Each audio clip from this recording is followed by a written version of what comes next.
Hello, folks. Welcome to Business Spotlight. My guest today is a true innovator and business leader. Throughout his career, he's led more than 60 boards.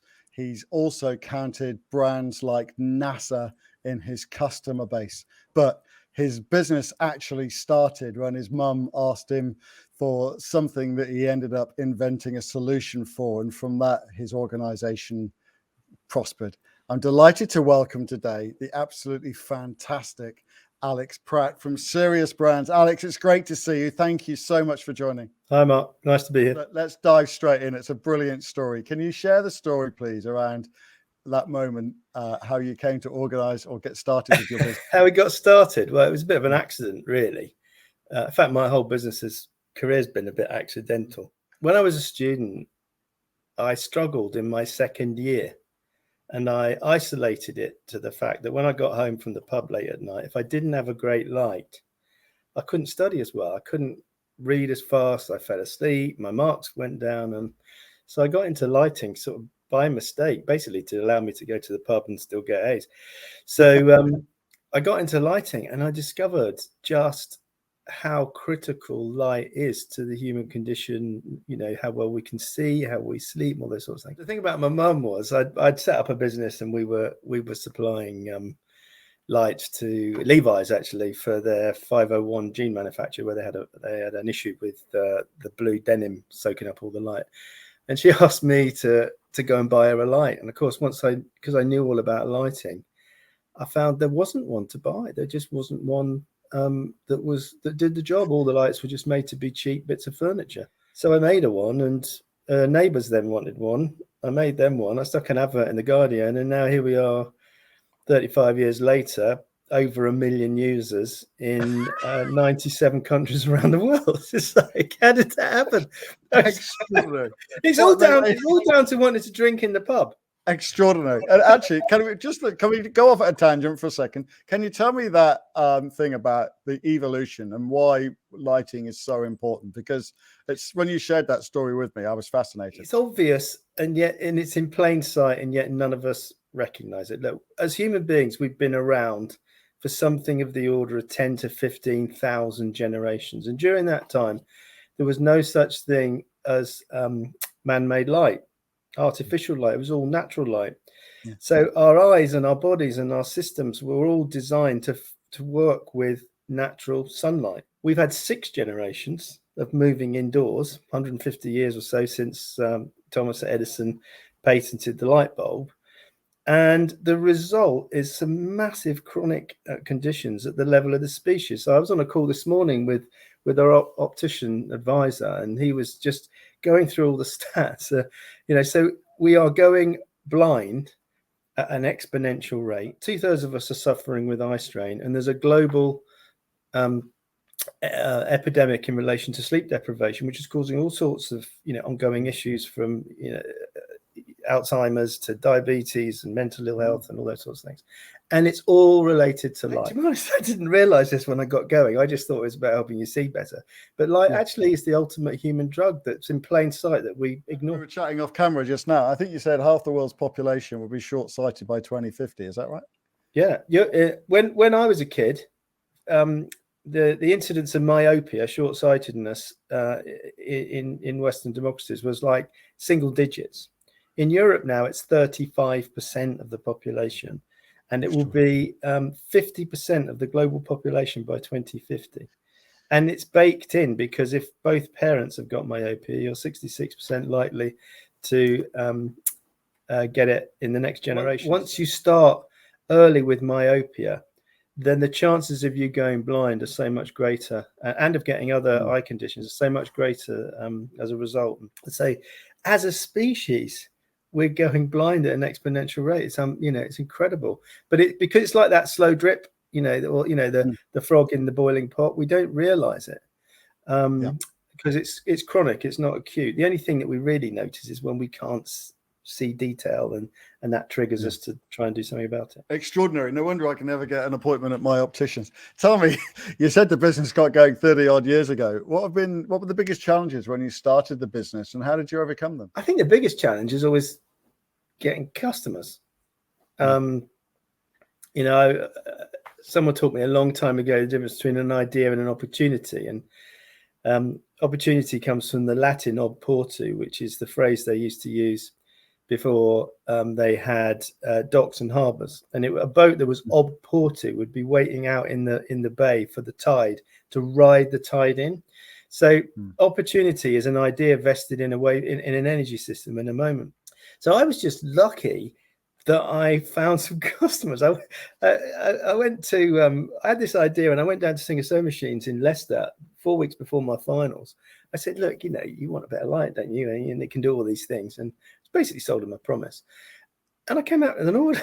Like, and I had to literally make them in my room. I mean, it was like bizarre thing to actually happen to me. So that's the most important thing is finding real customers. And then the second most difficult thing is the complexity of running even the smallest business. So business is basically pretty easy. It's not complicated. It's, earn more money than you spend and try and do some good in the meantime. That's it, really. But underneath that, you've got a myriad of things which all bolt together, any one of which can, sink you. So I think it's managing the complexity, which is easy when you're small. Like a business up until about 10, 12 people is you, basically, and people doing what you tell them to do.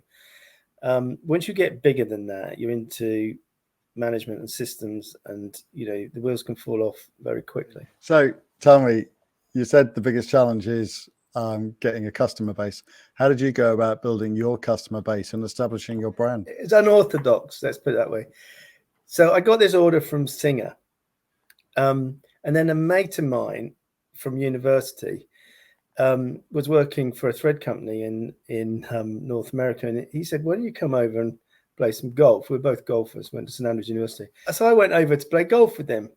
But on the day I arrived, he said we couldn't play because his boss was in town, and there was this event that he needed to go to. So we went along. It's got a very long story short. It was an event for industrial sewing engineers.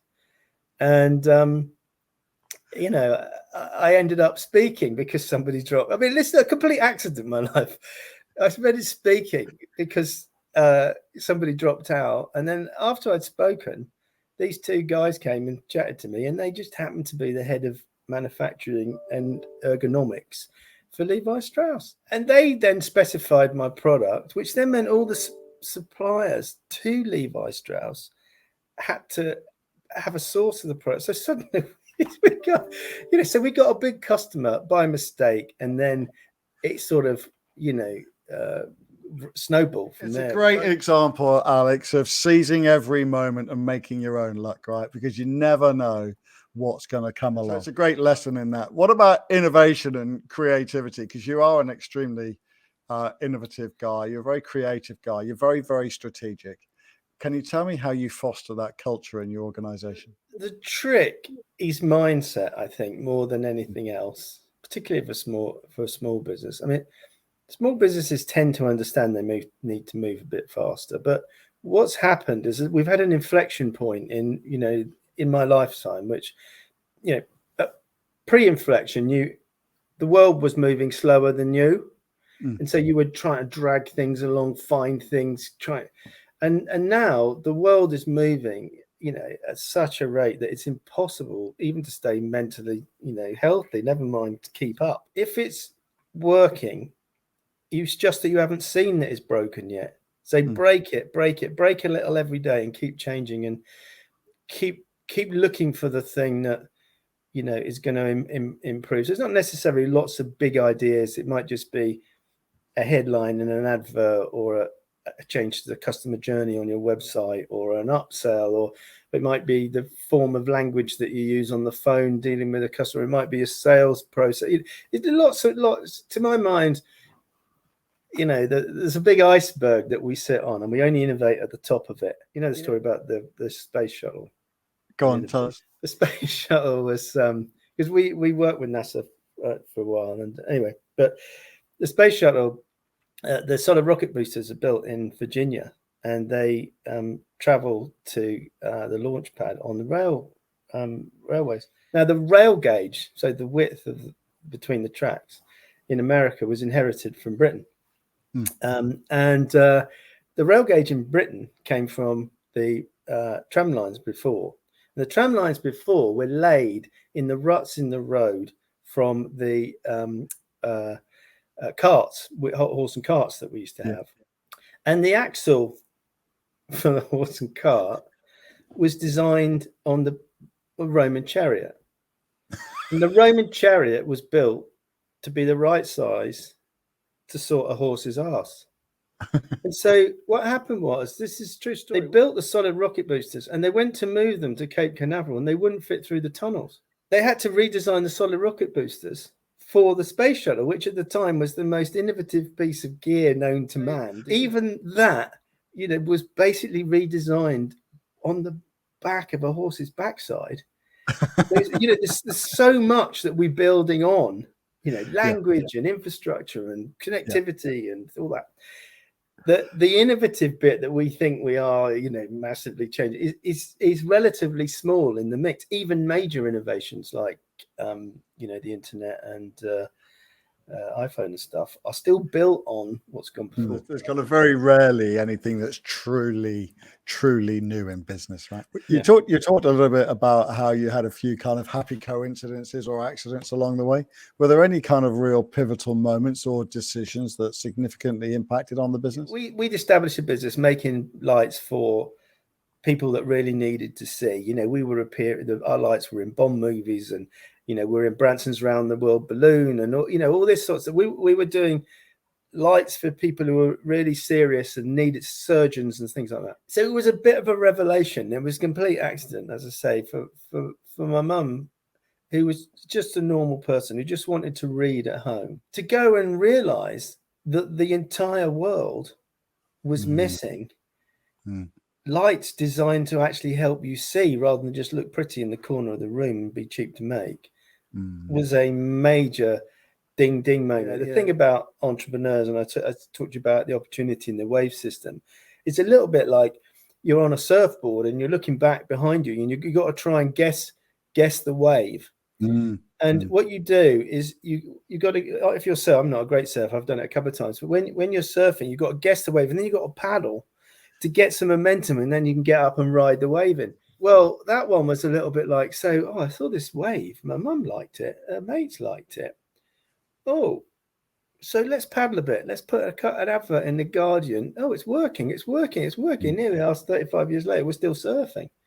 Amazing. So, it's very much about spotting the difference between an opportunity and an idea. A guy called Professor Tazib Rajwani says exactly the same thing. He says strategy is 50% intended and 50% luck. And exactly as you described, it's half of it is about just being in the right place at the right time and catching the right wave. Isn't that exciting? What about setbacks? I'm sure it's not all been plain sailing, Alex. How do you handle failures and setbacks, and what lessons have you learned? So we actually went through a bit of a crisis last year. In fact, we had a worst year in our business history last year. We made a couple of mistakes. We had the war in Ukraine, which just softened the market a little bit. A few things just we got some stuff wrong. The knee-jerk reaction would be to look at some headline figures and then suddenly start to react and do a fix. Well, if we'd have done that, we'd have done all the wrong things, because when we looked at the numbers, we realized that actually the main issue was something to do with the fact that we hadn't been properly collecting interest in our product and adding people to our database. That was actually the lion's share of why things went south. It was nothing to do with our creative on our marketing or anything like that. It was to do with the degradation in the value of our list of people who've shown an interest, which had been masked by 2 years of COVID, which saw massive growth in sales. My approach is, when things get difficult, to focus on what matters. So, generally speaking, for example, everybody says cash is king and cash is king, but I don't look at cash until, if you've got millions in the bank and your forward cash flow is saying there's nothing to look at here, then you don't focus on that. You focus on what is the dial mover in the moment, and those dials change. Being grown up and showing common sense in the face and not behave like a rabbit in the headlines. Hey, look, you seem to have got it all under control, but I'm sure it wasn't always that way. What strategies are you using to kind of making sure you've got a good work-life balance, Alex?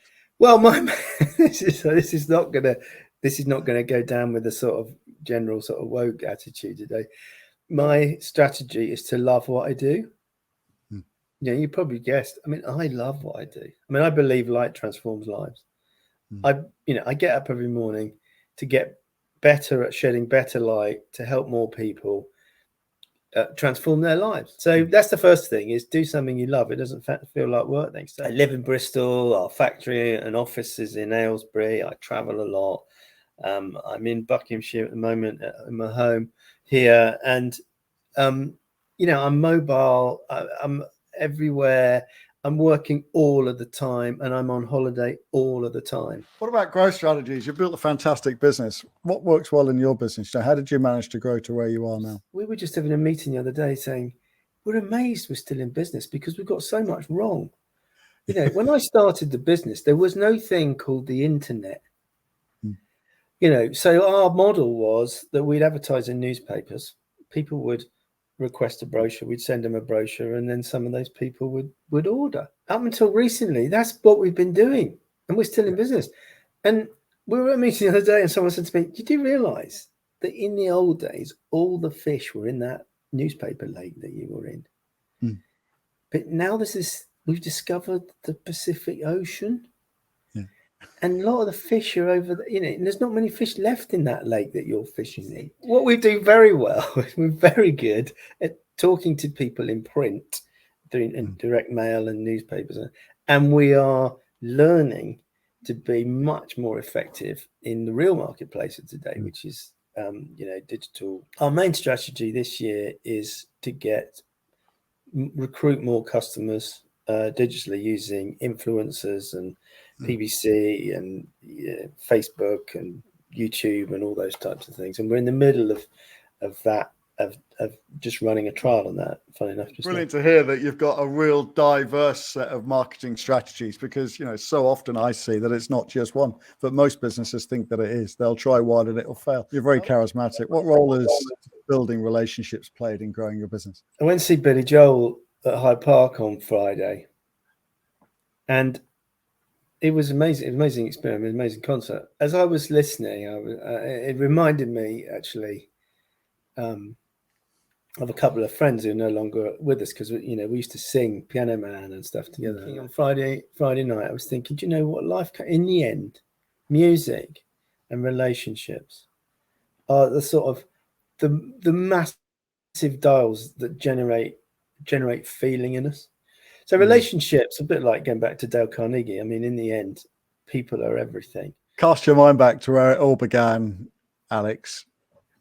If you could, you said, it all started back in university. If you could do it all over again, what advice would you give to your 18-year-old self? I wouldn't do perhaps as much as I've done. What happened was I did quite well quite young. And then the government asked me to get involved with the government. And I remember at the time thinking, I'll go into government and learn how you're supposed to do this thing that I've, by mistake managed to do. And that was very interesting. I was the head of International Team for Innovation, and I chaired the National Business Support Network. I did all sorts of really interesting things. I mean, the periods that I've enjoyed most in my life in work were at the beginning, and now where I've gone back to just doing that thing. So I think I would focus and stick with it more. I'd do fewer things, but I'd still do quite a lot. I just got a little bit too thinly spread, I think. And so I'm loving being back in the ring. It's been a brilliant story, Alex. Thank you so much for coming on and sharing it. No worries. Folks, if you'd like to come on and share your story like Alex has just done, we'd love to hear from you. Just comment, apply, and we'll be in touch. Until next time, bye for now.